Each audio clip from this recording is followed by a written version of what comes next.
60 లక్షలు 70 లక్షల నుంచిను ఇప్పుడు కోటి ఫిక్స్డ్ పైన ఈ ఫ్లోటింగ్ ఇంకొక 25-30 లక్షలు ఉంటారు. అలాంటి సిచ్యుయేషన్ వస్తుంది కదా ఇక్కడ. ఒక మంచి ఆలోచన అయితే నడుస్తుంది కదా. కాబట్టి ఆ రూట్లో మెగా సిటీని నేను ఆహ్వానిస్తాను. కాబట్టి ఆ మెగా సిటీ తెనాల దాకా చేయండి, ఎక్స్పాన్షన్ చేయండి. ఇప్పుడు హైటెక్ సిటీ దగ్గర కేంద్రీకృతం అయిపోయి హైదరాబాద్ ట్రాఫిక్తో సస్తున్నాం, అక్కడ చూస్తున్నాం కదా. అక్కడ అటుకొకటిపల్లి అయినా అటైనా ఇప్పుడు ఏం చేస్తున్నాడు ఇతను రేవంత్ రెడ్డి, అటు కంచిగచ్చిబౌలి దగ్గర చెర్లపల్లి దగ్గర బాగు చేయడము, వనస్థలిపురం రూట్లో కొత్త సిటీ అనిను రామోజీ ఫిలిం సిటీ వైపు ఇట్లా ఆలోచిస్తున్నాడు కదా. మనం విజనరీ చంద్రబాబు గారు 4 వైపులా ఎస్టాబ్లిష్ చేయండి. అటు బెజవాడ వైపు నూజివీడు రూట్లో బోల్డ్ అంత ఉంది ఖాళీ స్థలాలు.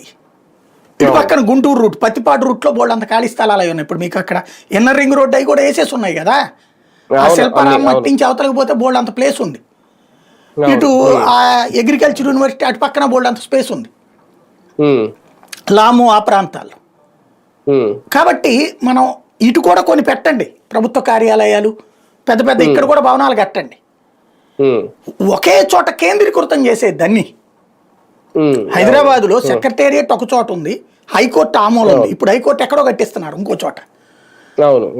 అట్లాగే అసెంబ్లీ ఇటు పక్కన ఉంది. ఈ ఒక్కో చోట కూడా ఇప్పుడైతే ఆ 29 గ్రామాలు అట్టాగే ఉంది దూరం దూరంగా. కానీ ఎక్స్పాన్షన్ ఇది తొలినాళ్లలో కదా. మనం విజయవాడ గుంటూరుని కలిపినప్పుడు ఈ 2 ఊళ్ళు కూడా డెవలప్ కావాలంటే అక్కడ కాస్త ఏయన్నా కన్స్ట్రక్షన్స్ ఉండాలి భారీగా. ఆ దిశగా అడుగులు వేస్తే ఉత్తమంగా ఉంటుంది. కానీ ఒకటిసారి ఈ రెండింటిని నిజంగా కలపాలని కోరుకుందాం, కలపాలి కూడా.